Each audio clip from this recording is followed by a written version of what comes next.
Segundo bloque de Enlace Internacional. Como te decíamos, estamos trabajando un especial en relación a lo que es este conflicto, esta guerra que se ha abierto entre Israel y Hamas.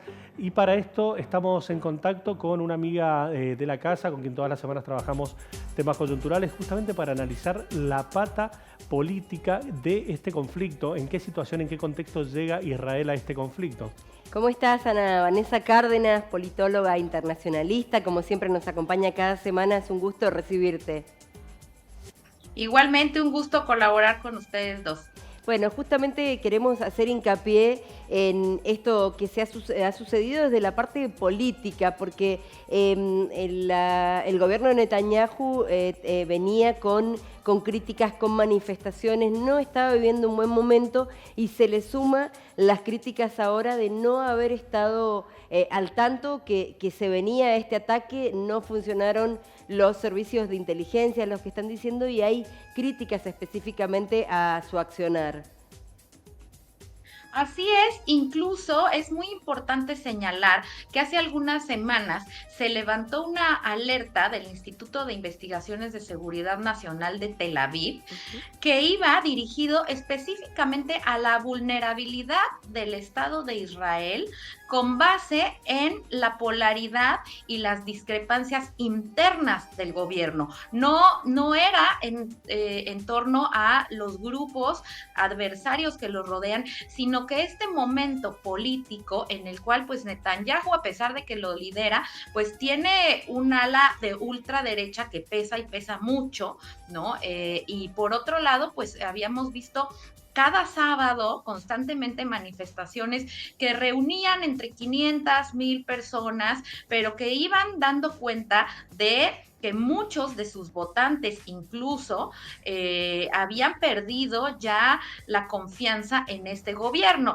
Los índices de aprobación de Netanyahu, de popularidad, estaban en el 20%, o sea, realmente muy, muy bajo. Y por otro lado, bueno, la reforma judicial, una reforma judicial que no fue bien tomada y que permitió que algunos sectores incluso de las Fuerzas Armadas se fueran politizando. Entonces, esta situación de polarización, de división interna, habría justamente un ala de vulnerabilidad que en este caso aprovechó el grupo Hamas. Bien, Vanessa, en relación a, digamos, a la forma en la que se da, digamos, en la que se da esta situación para el gobierno, ¿vos crees que puede llegar a ser un golpe muy fuerte para el gobierno de Netanyahu, entendiendo que es un sistema parlamentario, que se tienen que aprobar los presupuestos anuales? ¿Vos crees que puede llegar a ser un golpe que en lo inmediato convoque a elecciones en Israel?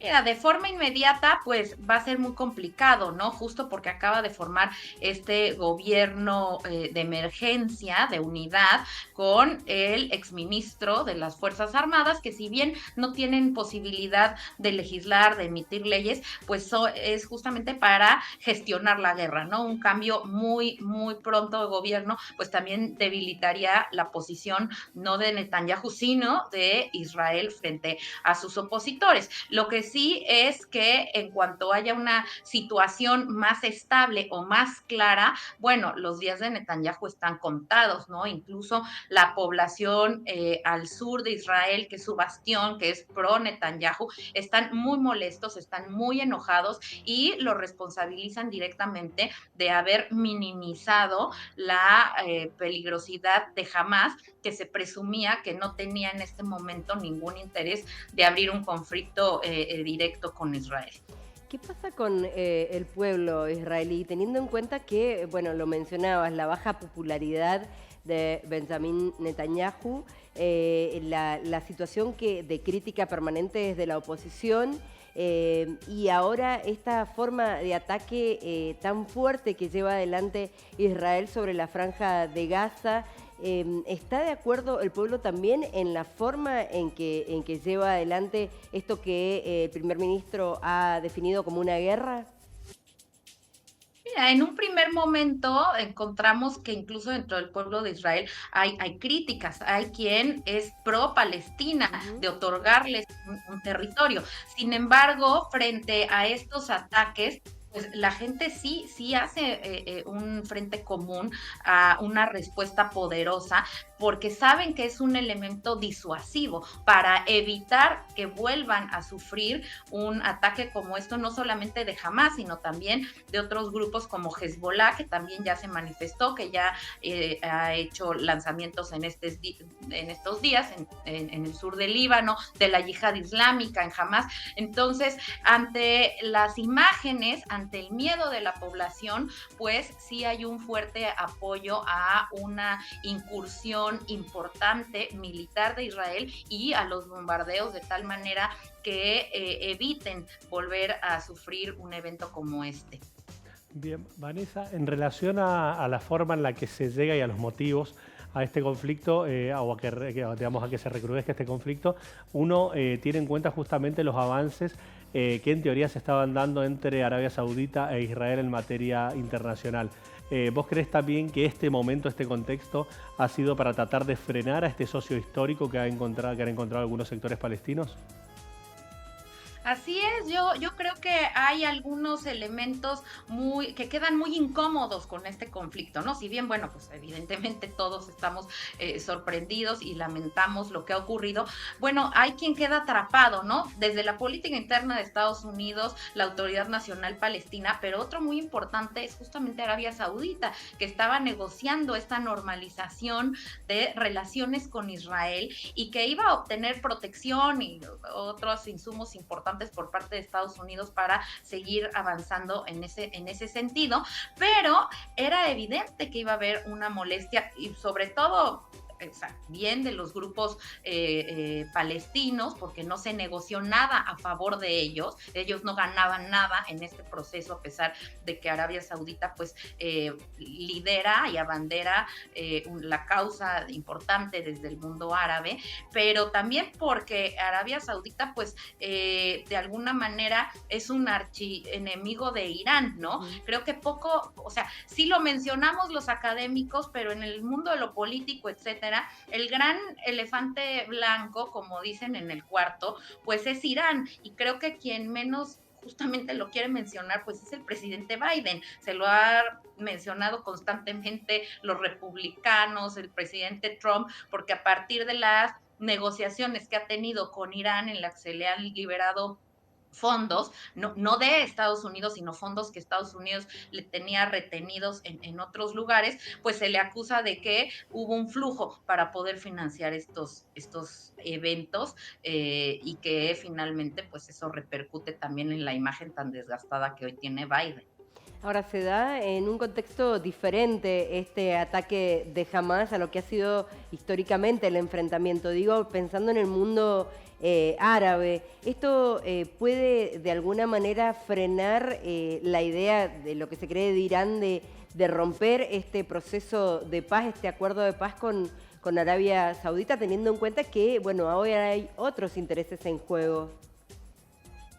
Sí, mira, encontraban muchas similitudes, por ejemplo, con Yom Kippur, por el elemento sorpresa, incluso por las fechas que más o menos empataban, pero también llama la atención porque en ese momento pues era el ataque de dos estados, ¿no?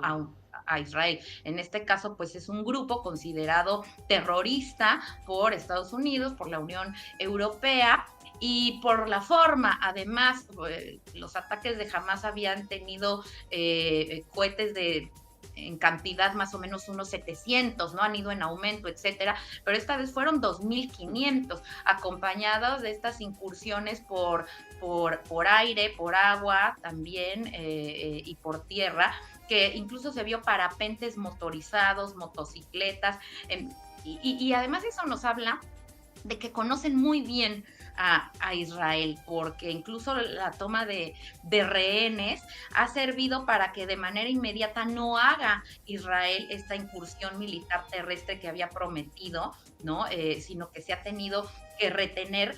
¿Por qué? Por sus rehenes, pero también por la presión de que se tienen rehenes internacionales y de esos países a poder negociar la entrega. Y por otro lado, porque sabe que los bombardeos le ocasionan muchas críticas porque mueren muchos civiles y ya en 2 ocasiones lo ha frenado Estados Unidos, incluso en una situación similar en el 2006 que tuvo contra Hezbollah, en el que le pide cesen los bombardeos de manera inmediata.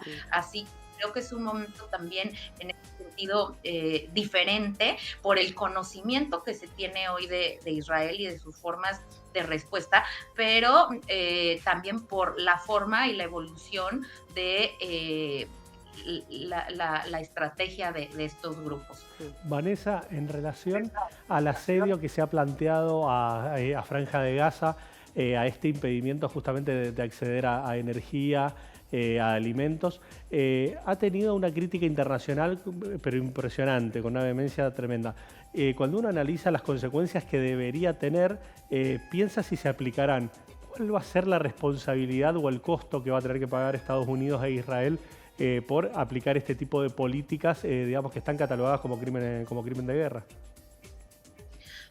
Hay que señalar que finalmente Gaza es una zona sobrepoblada, que además ya estaba aislada desde antes. La comunidad internacional también es muy graciosa, por decirlo, ¿no? Hoy en el conflicto pone toda su atención en estas medidas, pero estas medidas venían desde antes, no con la fuerza que tienen hoy, pero la limitación energía, incluso de alimentos De a agua. Gaza, pues viene desde hace varios años. Sin embargo, bueno, hoy se ha incrementado para ejercer presión sobre la población y estas medidas como los bloqueos, etcétera, siempre las resiente la sociedad, las víctimas civiles, porque los estados, los grupos que dominan, en este caso Gaza, pues obtienen sus recursos de otros lados, ¿no? Incluso por financiamiento de Irán, de otros países. Jamás ha estado financiado incluso por Turquía. Entonces, creo que después de este conflicto, pues va a tener mucho que hacer el derecho internacional humanitario, porque se han violado todas las reglas de principio a fin, no se ha respetado ninguna. Y la cantidad de víctimas civiles de estos días y la forma de represión de Israel y de actuar de Hamás, pues tendrán que tener consecuencias para evitar que esto se siga repitiendo. Ana, Vanessa, muchas gracias por estos minutos, como siempre, un placer. Un gusto, un abrazo para todos. Abrazo grande.